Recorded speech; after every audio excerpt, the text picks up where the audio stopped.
जळगावच्या पाचोऱ्यामध्ये मध्यरात्री ढगफुटी सदृश्य पाऊस झाला आणि हिवरा नदीला प्रचंड पूर आल्यानंतर पुराचे पाणी जे आहे नदीकाठच्या जे आहे रहिवासी वस्त्यांमध्ये शिरला। आपण आता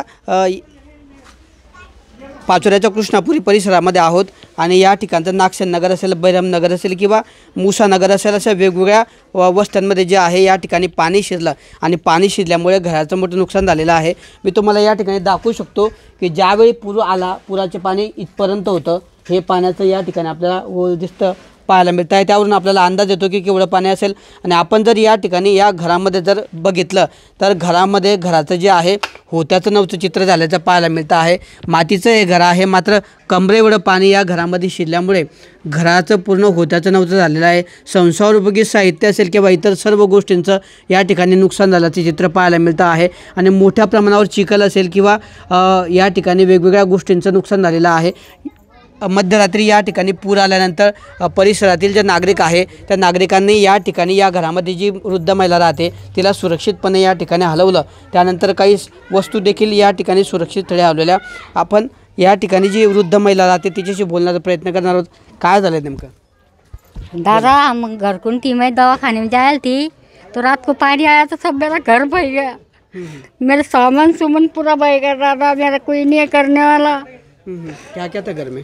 घर में भांडा थे, बर्तन थे, सब थे, खाने का अनाज था, धाना नो को पैसा दिला था थोड़ा थोड़ा, वो भी बह गए रात को। अच्छा, तुम कहाँ पे थे रात को? रात में दवाखाने में थी। अच्छा, क्या मांगनी है अभी तुम्हारी? कोई आके देख गया क्या पे घर पे? आए थे ना, कोई आए थे देखने को यहाँ। अच्छा, काय झालंय दादा नेमकं इथे? सकाळी ना एवढा पाऊस झाला रात्रीपासून, त्यामुळं नदीचं पण एवढं पाणी आणि नाल्याला पण एवढं पाणी आलं की पाणी जातच नव्हतं, पुढं नाही निघायला जागा नव्हती पाण्याची। त्यामुळं सर्व इथं या भागात ना एवढी परिस्थिती भयानक होती, कमरे एवढं पाणी होतं कमरेच्या वर। हां, लोकांचं यांचं बघा भीत पडून गेली, काहींचं सामान वाहून गेला, कोणाचं काही संसार सर्व एकदम नुकसान झाले सर्व भागामध्ये। तर शासनाने लवकरात लवकर मदत द्यावी सर्व पूरग्रस्तांना। मी इथं समोर असतो, माझं घर जरा उंचीवर असल्यामुळे मी जेवढे लोक होते तेवढ्यांना काढण्याची मदत केली। आजी ते जरा बाहेरगावी काही हॉस्पिटलनिमित्त गेले होते, ते घरी नसताना आम्ही त्यांना सांगितलं का तुमच्या घरात पाणी शिरलं। त्यांच्या घरी एक क्लूपचा ताला लागलेला असता, आम्ही ते फोडून त्यांचं घरचं जितक्या पाण्यात जाऊन त्यांना जितकं असेल सामान आणणे दाणं वाचवण्याचा प्रयत्न केला, पण ते काही वाचवता आलं नाही, कारण की पाणी इतकं शिरलं होतं का माणसाची स्वतःची भीती होती पाण्यात जायची। इकडनं एक नदी येते, इकडनं एक मोठं डॅम आहे आपला खडकदोडाचं, ती नदी पूर्ण असल्यामुळे ते इकडचं पाणी तिकडे ती नदी घेत नाही। हा भैरवनाथ नगर परिसर आहे, कृष्णापुरी रोड भैरवनाथ नगर परिषद आहे। इतकं 2-3 घर आहेत, त्यांना वाचवण्याचा प्रयत्न आम्ही केला आहे। तिकडची आजी होती त्यांना आम्ही जागी केलं, सकाळी 4 वाजता जाऊन त्यांच्या घरी त्यांना जागा उठवलं, त्यांचं सामान माझ्या घरी ठेवलेलं आहे। परिस्थिती एवढी भयावह होती की आपले स्वतः गिरीश महाजन आणि आमदार साहेब पण इथं पाणी घेऊन गेले, पण पूर्ण भागाची आपल्या येऊन।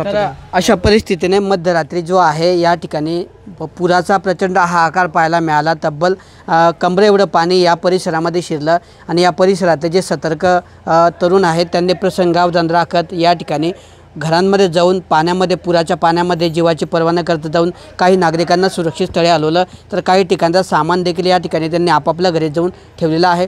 त्यामुळे या परिसरामध्ये जे आहे पुराच्या पाण्यामुळे ते मोठं नुकसान झालं चित्र पाहायला मिळतं असून तातडीने नुकसान भरपाई द्यावी अशी मागणी या ठिकाणी रहिवासी नुकसानग्रस्त नागरिकांच्या वतीने केली जाते आहे। किशोर पाटील, TV9 मराठी, जळगाव।